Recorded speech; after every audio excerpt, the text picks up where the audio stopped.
Hello, world, and welcome to Band Together International. I'm Joanne DeFrancisco, your host and owner of 513 Entertainment. Today, I have the honor of speaking with Toronto, Canada's own Alexis von Kraven.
Welcome, Alexis.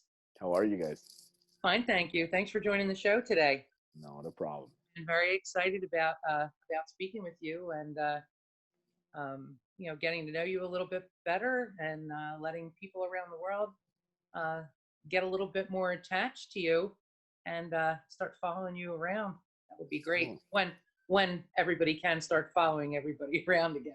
for sure, eh? We can't wait. We just can't wait. Absolutely. So how have things been affecting you? Have you had any ability to be able to get out, do any touring, or is everything mostly um, not happening right now? No, right now there is absolutely no shows that are happening here in Ontario, right? Hmm. We just went back, especially my region, which is Toronto and Peel, because it's the GTA, the Great Toronto Area, right? So Right. we're back into lockdown. The government has said today they just announced that nothing's gonna change for live events, right? Oh, So it has affected for sure. right. Right now, I guess we're getting more used to the fact that we won't tour. That, of course, this year just the touring season was canceled. Uh, work-wise, still the studio is happening, right? Sessioning, producing for sure. We're still on it, but in terms of live, no, nothing. Right. Yeah, and there's not even any indication, at least from everybody that I've spoken to so far this year, and even people in the U.S. And because I'm a booking agent, I see what's open and what isn't.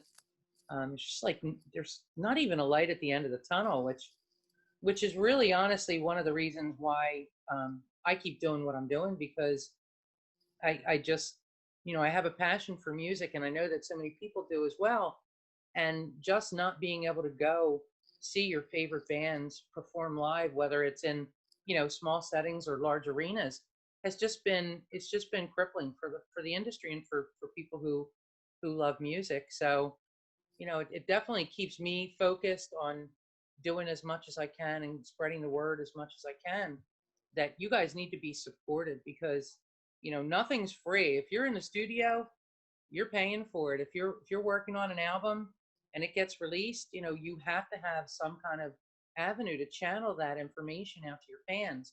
So, you know, thank goodness for Facebook and for the ability to be able to do things like this because, other than that, the music basically died for everybody. And I'm sorry that you're going through that. It's a shame.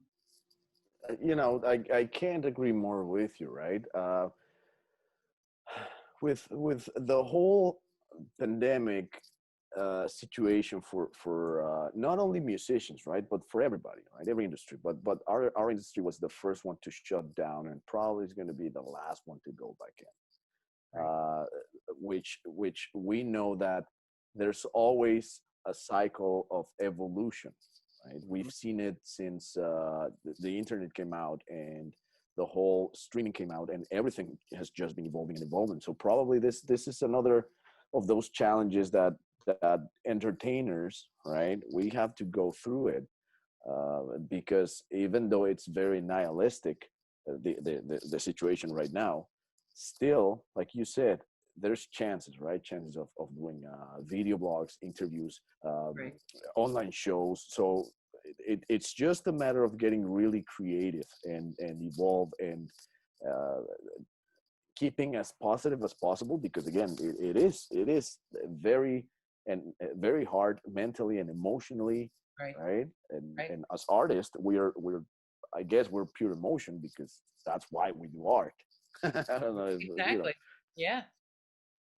Yeah. Well, you know what? You're right. I mean, everybody just needs to stay optimistic and positive and just keep driving forward.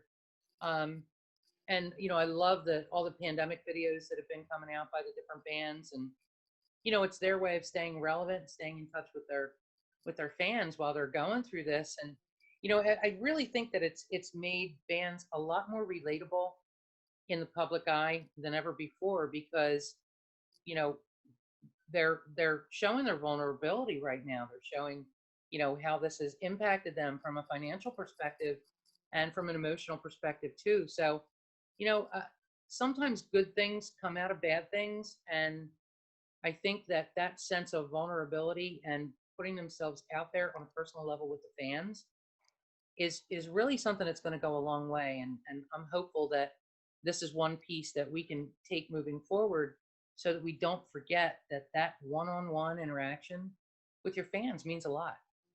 It really for does. sure, So for yeah. sure, because again, we cannot forget the fact that it's been a lockdown for everybody. That means Right. the artists and the audience, right? So people are also Mhm. looking for entertainment, Right. and as you said, this is the greatest time to show that VIP experience, Right. right? And Right. it can be very cool. I like to see it that way, right? I Yeah. really, that's why I'm saying you got to be positive, because everybody's having such a hard time, and I hear Right. it from my friends, from my family. Mhm. So to me, I don't like to focus on the negative. Everybody's is again having a hard time. I can't stress that enough. Absolutely. So it's it if you're gonna connect with those fans, I like giving them what they won't see Hmm. live. For example, me without the mask, which Right. is it's weird, because people have become so accustomed to see me with a mask. Now Right. they don't see me with the mask on. We're at the studio. This is my little space. This is where I Right. spend most of my time, and where I'm always studying, practicing, producing. Um, I'm gonna be really honest. Hmm. No one is allowed in this room except for me. Ooh, I keep it that private, right? So, I'm on. uh, so it's a cool experience, right? That people tell me, well, tell us a little bit about you, about your studio, about this, about that. What do you do? And like every person, I have a personal life, and I have my professional life, and I make use of my time as everybody else. Everybody has 24 hours, so you know again, this is a cool experience to show a little bit of what I do, so Right. people know me, so people share the content. They know about the bands that I played with, as you said, bands that I played with. You've interviewed Steph, right? Right. So it's such a cool network, so small, and that people are gonna at the end of the day, what I want is people saying, hey, I didn't know you played with such and such, and it's cool because now I can, you know tie all those loose ends and be like, wow, that guy's from that band, but it's been here, it's been there. Yeah, I mean that's the cool thing about doing interviews too is, um, a lot of times people listen to your music, but they don't do that deeper dive, and they don't go in and like read bios and see who you were with 15 years ago, and see places that you toured. And it's really funny because some of the bands that I've interviewed, I saw and I forgot that I've already seen, which is really it's really cool when you go in and you read people's bio. But doing this kind of the interview scene right now, it's it's so awesome to be able to share that personal information, like you opening up your studio and letting people see, that's where you live, and that's where you do your thing. That's where the magic happens. And it you don't get to do that often. And once the pandemic is over, there'll still be interviews here or there, but probably not at the volume that we're having now. So I'm all about like sharing this love with everybody, because we don't know how long stuff like this lasts. But I want everybody to get back to work. That's the biggest thing. But right now, this is what we have. And like you said, we make the best of it and stay positive. I like the way you think. Yeah, yeah. Again, you know, it's cool. I'm a big documentary fan, Me right? too. So yeah. So again, if I cannot make a documentary about MySpace, this is a cool documentary, Right. right? People are gonna know and share, and we go on tour, and I saw that episode, and I like this, and I like that. What Hmm. you're saying, Right. because we're people. We're Right. just people. That's it. Exactly. Exactly. So you've got. I was reading your bio, and I'll be honest with you. I always write notes, and I'll read a bio 10 or 15 times. Sometimes I'd like to just go off the cuff. But I was reading your bio, and I'm like, geez, where's the jump off point here? I don't even know where to start. So I figured let's start with with things that you're doing now. Now you're a drummer, so I'm imagining that most of everything that you do when you're with these bands um, is on drums. I do know I did see you play guitar as well, and you're a songwriter, but you are the drummer for the band Moxie, and you can correct me if I'm wrong. Also, Atlantis Blueprint. I've worked with them because Okay. some of the bands are not active right now, right? Okay. So those are the bands that I've worked with them before. Okay. Right now, I'm mostly producing and sessioning, Great. right? So, but yes, you're not wrong. Those are Right. bands that I've worked with. Okay. And you're also a freelance drummer, Yes. so you can kind of go wherever you want, play with whoever you want. Um, sit in on studio sessions and things like that as well. Um, so I guess if you want, why don't you tell us just a little bit about what you have going on right now that's really important to you from a music That perspective. sounds good. Well, yes, I'm a drummer publicly. People know me for my drum work, for the mask, of course, right? Um, in the metal industry. That's not all I do because I happen to session a lot for pop artists Oh, and folk okay. artists and Latin funk and whatnot, right? So my drumming style is very versatile, but again, we narrow it down to what you see that I'd advertise, right? Hmm. My main genre it is for sure hard rock and metal.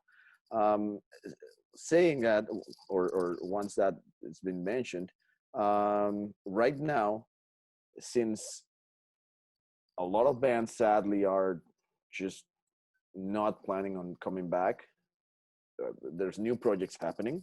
Hmm. One of them is a brand new project called Ice on Bricks, which is a combination, or the best way to explain it for you, and let's see if you can get the idea, because right now I'm not releasing anything until we have it all done, right? But I can give you Good. a little preview. It Okay. is a mix between Dream Theater, Toto, Santana, and Triumph. Oh, So yeah, so wow. it sounded pretty cool. Oh yeah. Um, we're producing it right now. It's 9 songs that are going to come out in the album. Um, my partner in this project is a Venezuelan guitar player based in Toronto, Andres Pedret, and that I'm gonna be releasing the content pretty soon, but still I don't have a date, Okay. and I don't have a date because once we release it, we want to go and play it. Otherwise, it gets old. You know Absolutely. the cycle of music, right? Sure. So as soon as I have something, I'm gonna show it to you for sure. But Ice on Bricks is coming. Um, What else? There's a lot of things. There's a lot I of things. know. I am preparing my solo album, right? Mhm. Which is the re-edition of the Mordor Krieger. The Mordor Krieger is an album originally recorded in 2009 with Inner Turbulence, Mhm. and for many reasons we could never give it a proper release. So I'm re-recording that as a solo album with the guys from Inner Turbulence, Oh, and okay. that is coming out by March, by the spring. Great.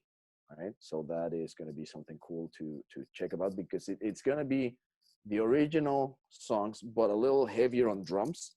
Oh, okay. So I'm going to take it a little bit like you know Kicking it up a heavier, right? notch. Oh yeah, oh yeah. And for that, videos are coming. And that is pretty much material that I use for my drum festivals and the Okay. clinics, and there's many things that we're trying to cook with my endorsers, which is another thing that it's important right now. I signed a deal with Pearl Drums, Mhm. right? Which I'm very happy about it, because it's one of my Absolutely. it was one of my goals for such a long time. So now that Great. it happened, I'm extremely happy, and we're just waiting to see what is happening when our clinics are going to be back, Sure. drum festivals and whatnot. What? Congratulations, by the way. Thank you very much. Thank you very much. Again, I'm extremely happy about it. Uh, there was a release from Banger TV, right? Yeah. What is that? I haven't heard of that. Is that where is that based from? Banger is based here in Toronto, Okay. right? Okay. It is the creation of Sam Dunn, which is an institution in the metal world, Mm-hmm. because he has produced a lot of documentaries, Mm-hmm. like Flight 666 from Iron Maiden, Right. the new ZZ Top movie on Netflix, Mm-hmm. Headbanger's Journey, and again the list is just it's Right. it's it's long, right? But bangers also do reviews. They do interviews. They do a lot of promotion for the metal world, Right. right? So they're huge, and they have this contest, or this series called Shredders of Metal. Right. Season 1 and 2 were for guitar players, and season 3 was open for drummers. Oh, wow. Now that was very interesting, because even though I'm a huge fan from the guys from Bangers, I didn't know about the contest until a friend of mine sent me a link, and he said this was back in January, right? And Right. he sent me the link, and he said you have to check this out. So I checked it out. You had to submit your material. You had to pass an online audition, which is sending a video and whatnot. And it was open for everybody in the world, but the only condition was you have to make your way here to Toronto, right? Okay. So 8 drummers were chosen. I was one of them, Oh, but the caliber of the drummers was just scary. Yeah, I'm being really wow. honest, because we had guys that have played with Annihilator, guys that have played with Canadian royalty Razor. Mm. um, you have guys that have their own progressive projects, and when I just saw the names, I researched, and I was like, Whoa. wow, yeah, I'm in trouble. Right? So it, I it don't was think. it was pretty fun and pretty scary. Sure. Sure. And so what happened is, we got the call. They said you were selected. This is what is going to happen during the contest. So we got the first round is drum solo battle, right? You have 2 chances, 2 minutes of a solo, but it's split. You play a minute, and the other guy plays a minute.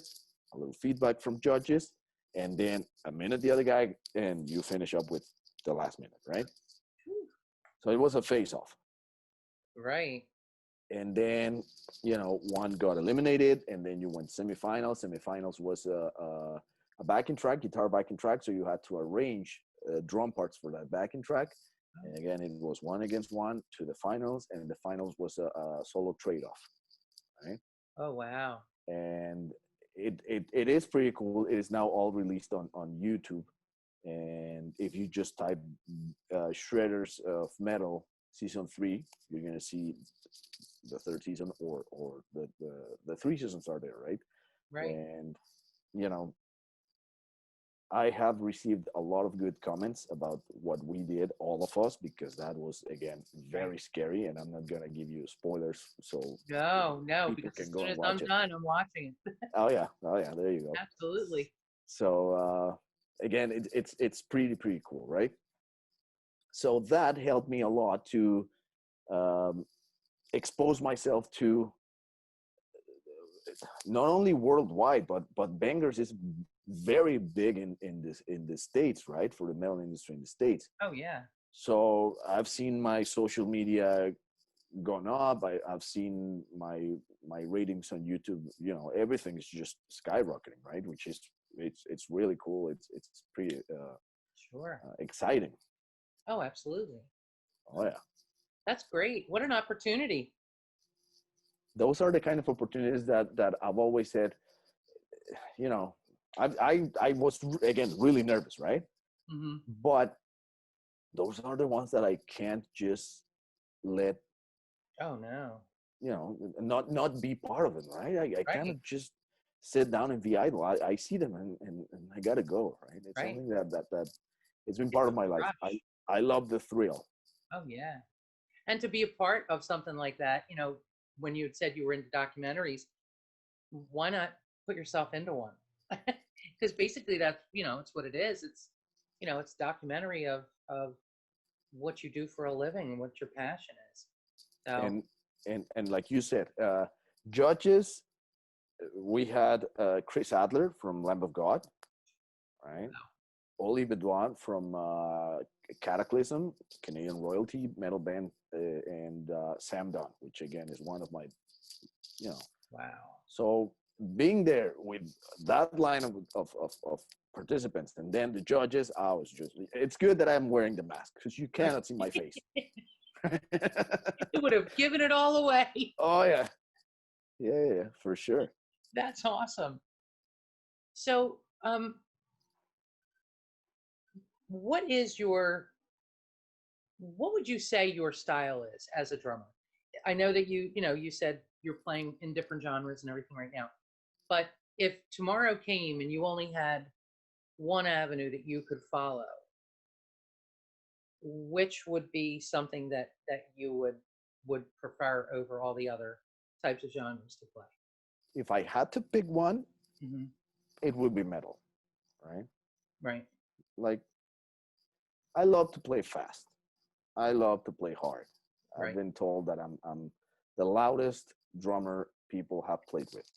Wow. All the time I get that compliment. And I take it as a compliment Oh, absolutely. because all during my career, I've done musical theater, studio work, live work, and one thing that I've always found is that producers and directors were telling me, you know, you have to give it, right? Right. You gotta hit hard, right? Hmm. And so again, I'm a hard hitting guy, right? I Right. go through a pair of sticks every 2 songs. So Wow. that's something I'm proud about.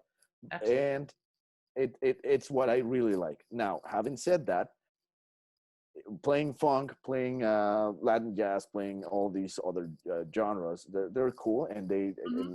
and they build my style. But I'm a metal drummer. Right. That's since I was 3. I started when I was 3 years old to play drums. So it's always been hard rock and metal. Right. Yeah. It's just kind of what your early on influences are seem to be kind of what takes you forward. And I don't think you ever lose that. I'm not a musician, but I've been involved in music my whole entire life. Hmm. I was a singer from the time I was old enough to be able to put a record on the old stereo that my parents had.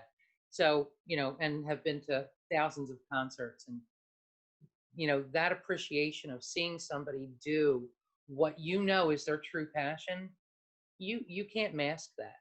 That was not a play on words. Not a play on words. Yeah, so I can definitely see that from all the videos and everything I've watched. I mean, you can just see when you play that, you can see that passion behind what you do. And you don't have to see it in your face because you can see it. It's your whole total being that when you play the drums. And the kit is enormous. So, yeah. You know, Um, it's what I've always said, right? Because I get the question all the time about the mask, about the kit. Those two are some of my worst ideas that people loved. So I adopted them, right. and they look cool. But Right. as this is an intimate interview, I'm gonna say it. Okay. It's a pain in the butt, right? Oh, I can understand that. Yes. So putting the it's not a mask, it's a Right. prosthetic. Right? There's Right. a difference. And the difference with the prosthetic is that it's glued to my face, so it moves. Oh, Now that means that it's taking me almost or a little under 2 hours to put it on, right? wow. And that's just putting it on. I make them. I was the one making the whole cast. Really? I was modeling the skull because I wanted something custom made. Right. And I learned how to do it with a Italian artist living in Mexico City. She taught me how to do it. She knew how to work with prosthetics because she was involved in the Ponce Labyrinth, the movie, right? Mm-hmm. So Right. she taught me how to do it, and then I started playing around with it until I had my current mask or prosthetic. Because I'm the first one saying it, and I'm the first one saying mask. So again, it's painting it, it's making it, and then putting it Right. And it on takes top. a couple hours to get in gear with that? Yes, it does. And then you have the drum set, right? So setting up the drum set between my tech and I, it takes us around about 45 minutes. Ugh, wow. So that's So, so that's 3 hours even before you sat down on your seat oh yeah, to start to play. Yeah, that's not even warm up. So that's just setting up. right. Well, all that's like, you've developed that as part of your brand. I talk to the bands that I work with a lot about, the importance of establishing your band and maintaining continuity. Um, if you deviate from your brand, you're deviating from the reality that you're trying to pass along to everybody else as who you are. And I understand what you're saying. It's like, hmm, now I've given myself this excruciating brand.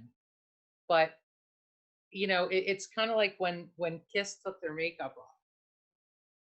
Anybody who was ever a Kiss fan, which I was, and still am to this day, the day they took their makeup off, I I don't know, it just kind of killed it for me a little bit. Like I was kind of, wow, what happened, and why are they not in their makeup anymore? It just seems so backwards, and I think it killed the brand for a little while. That is true. Did you lose your lighting?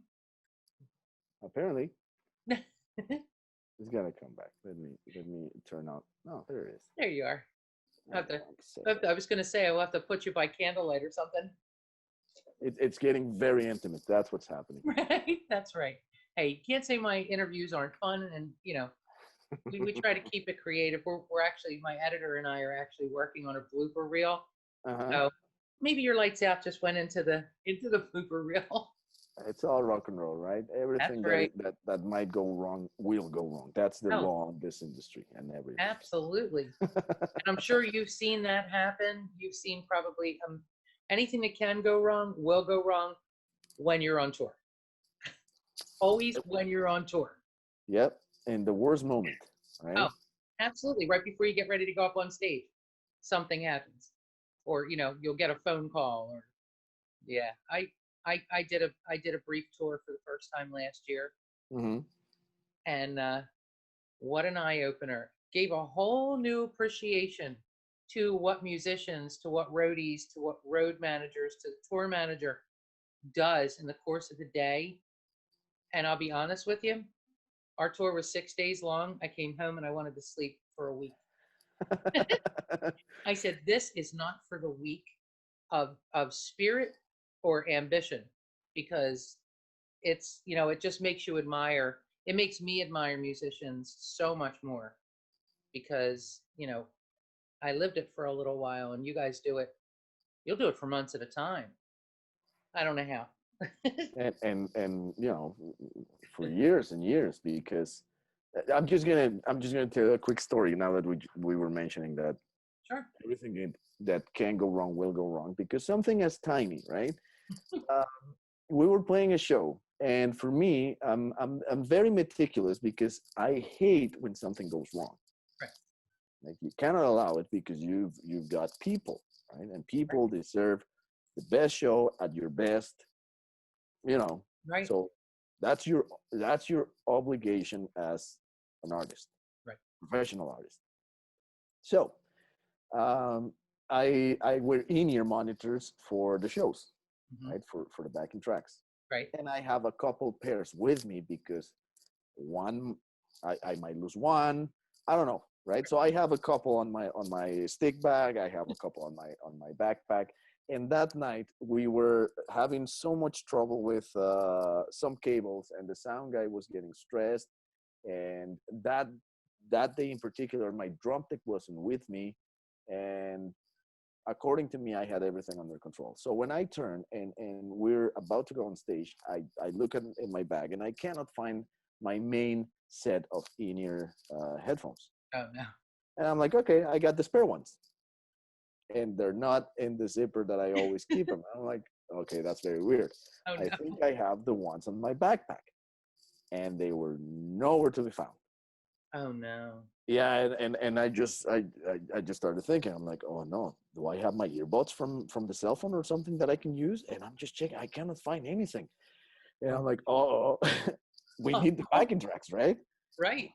Oh no, what am I gonna do? What am I gonna do? So we started asking around, and nobody has a pair of cans.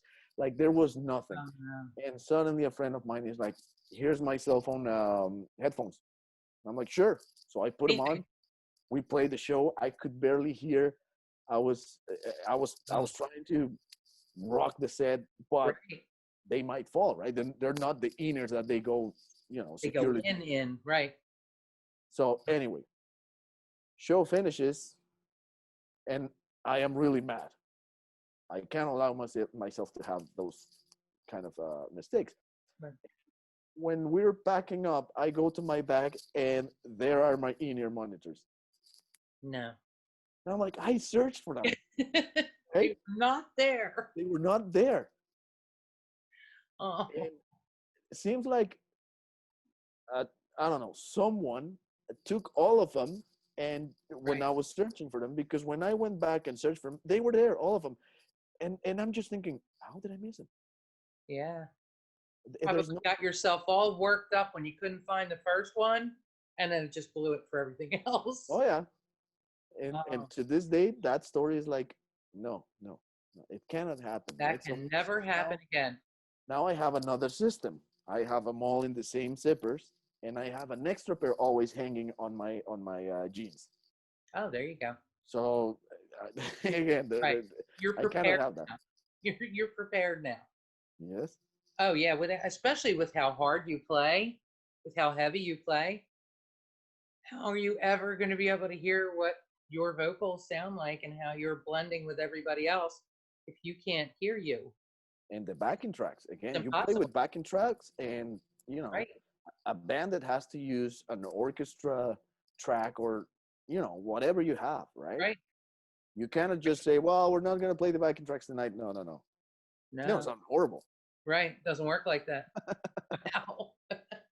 Well, I'm glad you came up with with an alternate plan to keep yourself, well, at least you don't stress out now. You don't have to worry about one thing anyway that may go wrong. Try not to. I try not to. But That's right. So who were your who when you well, I mean, you started playing at 3, so a little hard to find an influence that young, but when you were growing up and you were developing your style and figuring out the kind of music that you really enjoyed playing, who was it that you would listen to and say, "Oh, one day I'm gonna sound just like that." Is there anybody that like stands out from your Oh, past? oh yeah, there's a lot of drummers that I can tell you about. The first one being my dad. Oh, He was the my main influence oh in wow. drums because he used to be a drummer. Oh, okay. Um, that's why I started so young, right? And one of my first memories in life was one of his rehearsals, and he used to play classic rock and hard rock at the time. Again, we're talking about '88, right? One of So the best times of music. exactly, right? Um, so there is actually a picture of me and my brothers. They're older than me, and we used to have a band Right. as the three brothers. And in that picture, everybody is sitting at their instrument, and it's pretty cool because again, Oh, you see me and the sticks are, my hand is, the sticks are like broomsticks, right? right. So that was the first day that I sat behind a set of drums. And the first day that I tapped them Right. and I said, I'm loving this. And my dad saw it and he was the one figuring out a way of setting the drums at home for me to play. Right. Now, there's another very important thing to consider. I am from Mexico, right? And all my all my development until 2009 was back home. Right. And the thing that was very interesting when I started playing is that it was not it was not as easy as it is in the States or here in Canada to get the albums when they were released. Right. They don't they didn't used to go as fast, for distribution down there. So my dad was always a rock lover, right? A hard rock fan. Right. So one of my first albums, the ones that I've learned by heart, was Appetite for Destruction. Oh, great album. A great album, and it was new at the time. Um, I remember the Black Album when my Hmm. dad got it. I learned it all inside out. Uh, Megadeth's Countdown to Extinction, right?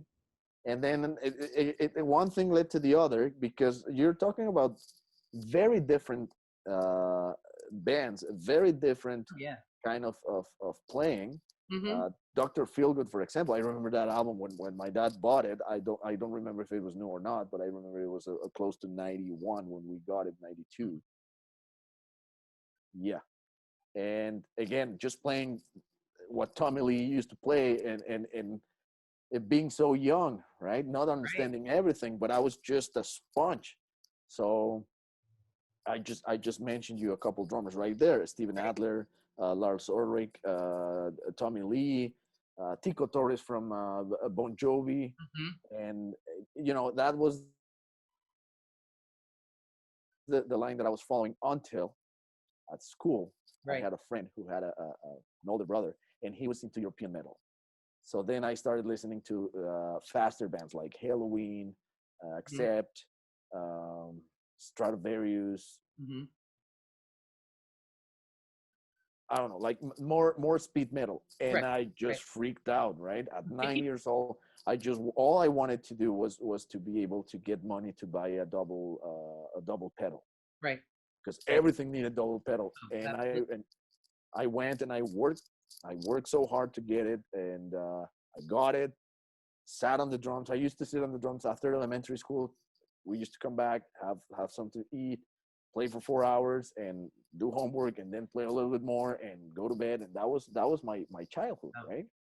So there's Yes. a Your lot of drummers. your passion started really young, Yes, really young, because you were exposed right in your own home. Makes a big difference when that kind of a of a skill is passed down, from a parent or from an older sibling. I think it gets ingrained in you rather than just saying, oh, I really like this album. Let me try to play it. You Yeah, know, and that's one fun. thing that actually made it for me, and I got to be honest, is my dad being a music lover. Mhm. Every weekend when he was not going to work, of course, in the mornings, either we were watching cartoons or while he was getting dressed, I would go into his bedroom and just sit in his bed, and he would be playing uh, Deep Purple live and something, the video, right? So I Right. would just sit down and spend there a solid hour with my dad just watching bands live. Wow. And whenever he was able to take us to a show, and I will never forget this, because I can tell you that it was '97, the Kiss reunion in Mexico City, Oh, and the opener was Pantera with the Great Southern Tranquil. oh, I what was a great 12. show. Oh my God. I was 12. I wasn't as tall as I am right now, so I couldn't see anything. And we were probably sitting by the 12th row. Right. So my dad had to put me either on the rest of the chair Right. or on top of him, right? Oh yeah. So I remember when Pantera came out, I just saw Vinnie Paul, and my world changed completely that night. Right? Absolutely. Yeah. Wow. I guess that was the night that I said, that is what I'm gonna die doing. Right. Right. And you were around 12. I was 12, Wow. 97, March 17th. Wow. Wow. Boy, you remember that all the way around. Good for you. Well, it's good because it's like right here with, for you. So that's awesome. Thanks for sharing that. I appreciate it. So are you still back to your endorsements, the endorsers that you have. Are you still doing the Los Cobos drumsticks and the eccentric system drum company? You're still endorsee for them Yes. and Diodario? Diodario? Diadario, which is Evan Drumheads for sure. Mm-hmm. Um, there's a whole team behind me, right? And that's something that I always think I'm very thankful for, because what you see on the videos is just one guy, Right. but behind it there's a chain of many talented people that are supporting me. As you said, we got Mm-hmm. Pearl drums. We've got Los Cabos drumsticks, which are Canadian company. Mm-hmm. Great people, because I've met them many times. Uh, we've got Evans drumheads through Diadario. We've got I say we because again it's a full team. What I'm very lucky to have. Right. Uh, I've got or we've got sorry eccentric systems, which makes they make accessories for my pedals in order to get them faster. Right. Oh, okay.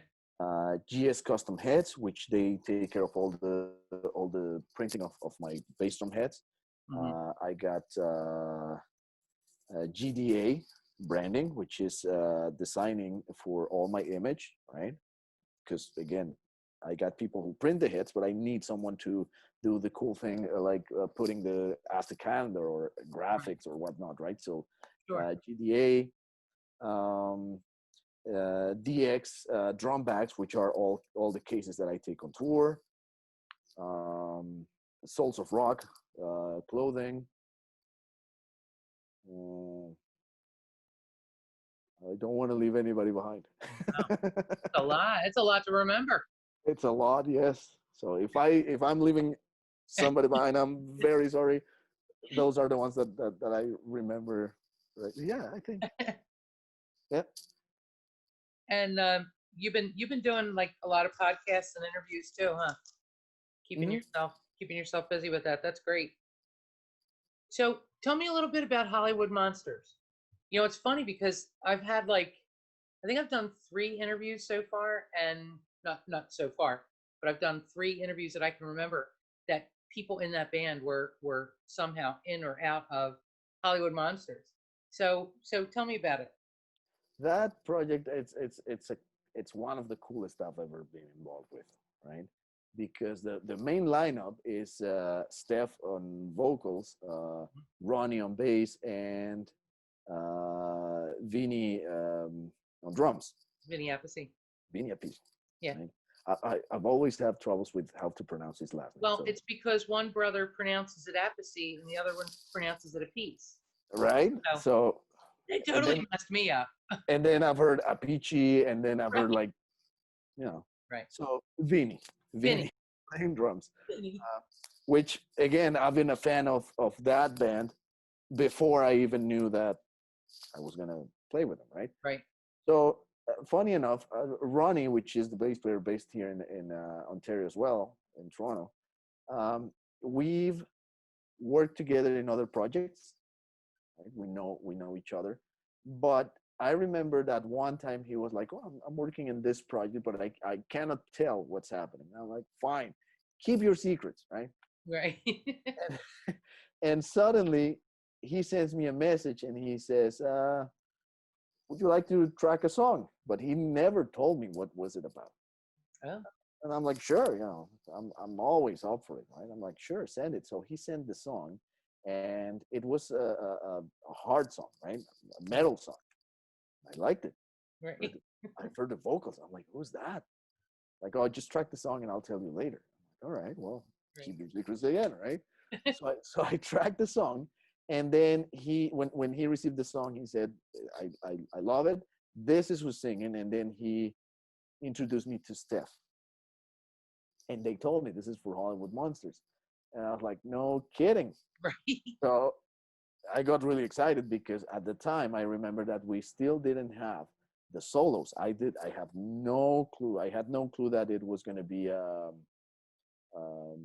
Glenn Drover from Megadeth.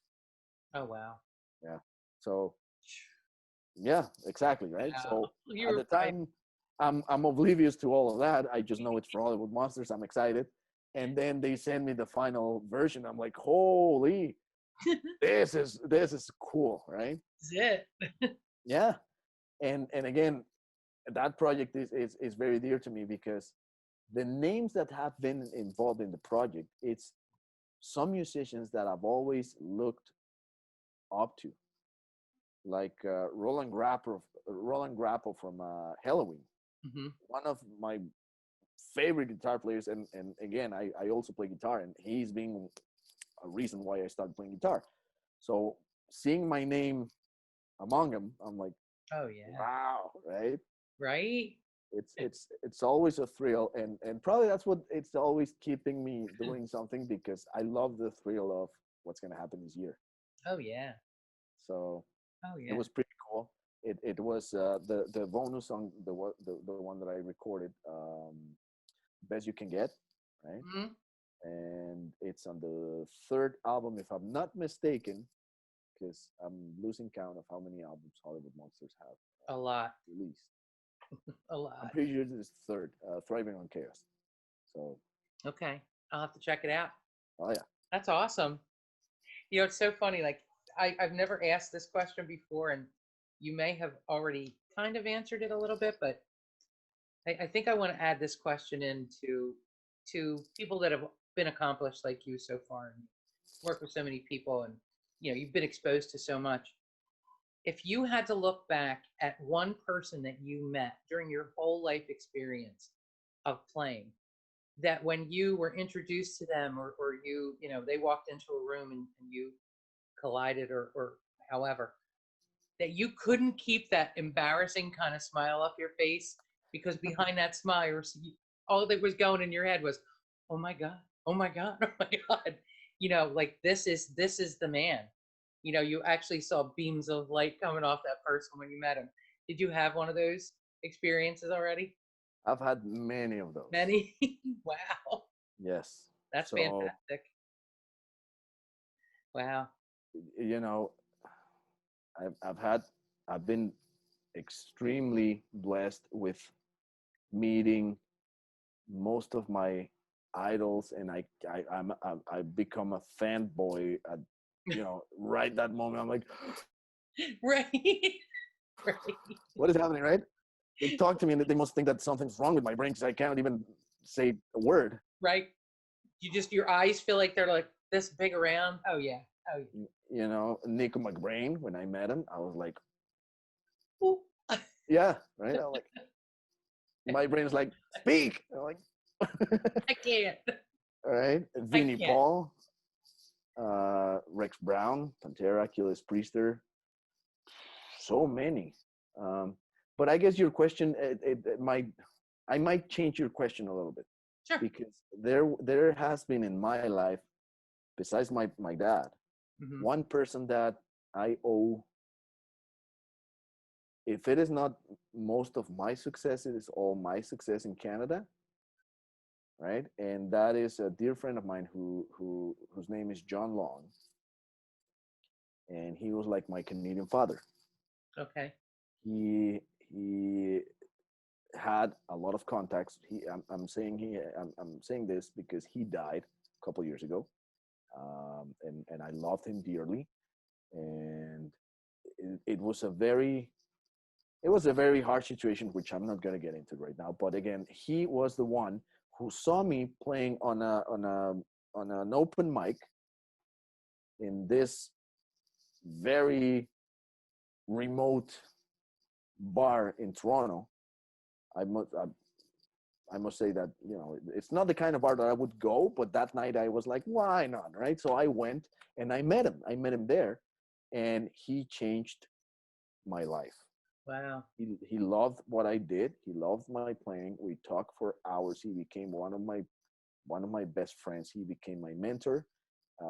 He was so well connected because he's part of the Long and McQuaid family here in Canada, and I know that Long and McQuaid is not big in the States. I doubt that they even have any presence in the States, but they're the Guitar Center of Canada. Oh, okay. Okay. Right. Gotcha. So that is why I owe a lot to him, because he was the one saying, hey, you can play. I'll introduce you to the guys from Moxie or the guys from here or the guys from there. You could do the session. You can do that. And he had that power and influence to put me in the right spots with the right people.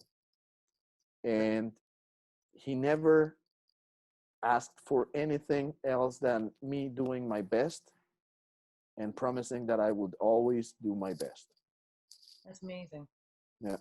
I saw you did the video tribute. It said dedicated to. That's beautiful.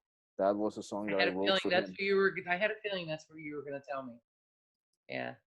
Well, that was really nice. It was a nice tribute to him. Thanks for sharing that. I appreciate it. So I don't want to take up too much more of your time. I do want to give a little bit of information where people can find your amazing videos, and they can just check out your bio, you know, if they want to reread everything themselves. Your music on YouTube is Alexis Von Kraven 1. Instagram is Alexis Von Kraven. Facebook, Alexis Von Kraven Official. They can find your bio information and a lot of other information about your background on pearldrum.com/bio artist /Alexis Von Kraven, and that, you know, that, and they can find you on Facebook, of course, to just get, you know, a broader picture of things that we didn't maybe talk about. I'm hoping that, you know, one of these days soon, you can, you know, you're going to be out there, you're going to be back on tour. I can personally find a date that that I can come out there. And Band Together International's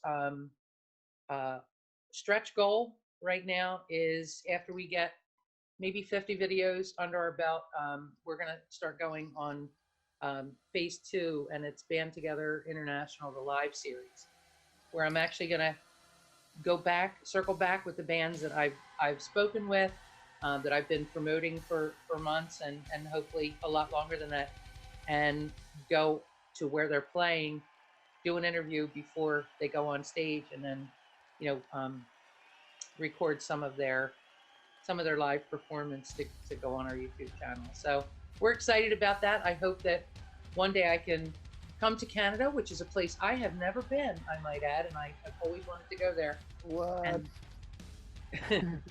maybe I won't be able to get in now, but but eventually I will. But I look forward to hearing all your new announcements. So please, anytime you have anything to share, make sure you tag me, and I will add it out on my page and make sure I get the word out for you as well. For sure. Thank you very much. I'm a very easy guy to find on the net, right? You Hmm. just have to type my name on Google. You're gonna find me, no problem. I As think you we come said, up first. there's only one in the world, so that's pretty There easy. you are. That's right. And another thing is, like we mentioned when we started, I am a hired gun. That's what that's the term for the musician, right? Hmm. That Right. means that if anybody wants me to track a song for them, they just have to contact me, Right. right? And again, it's very easy, right? I'm always happy to hear from people. I'm always happy to connect and make more friends. Right. Um, I'm looking forward to go back and tour not only in Canada but the States and Europe and there was a lot of plans this year, but Right. we all know what happened, right? So I'm I'll be thrilled to meet you in person and meet anybody who sees this video, shares it, who sends me a message. It's such a great blessing to be a musician and be out there. And to me, one of the things that can change my day and make my day, it's a message saying, hey, I like your mask, or I like Right. this video, or Right. hey, that's a cool song, right? And Yeah. then whatever is happening in my world, it's just like, whoop, you know, All goes to the side. yeah, Absolutely. That's awesome. That's fabulous. Yeah. So keep us in the loop. Keep being amazing and doing everything that you've been doing, because I really enjoyed listening to your stuff and watching the videos, and I look forward to hopefully coming out and meeting you when you're on tour, and we can have a little chat together and just keep sharing out the information that I get. for sure. Well, thank you again. Please stay well, and I wish you much success and look forward to hearing all the great things you have coming in the future. Thank you very much again for having me. I Thank you love this. very much. Now have a great day. You as well. We'll talk soon. Take care. Bye bye.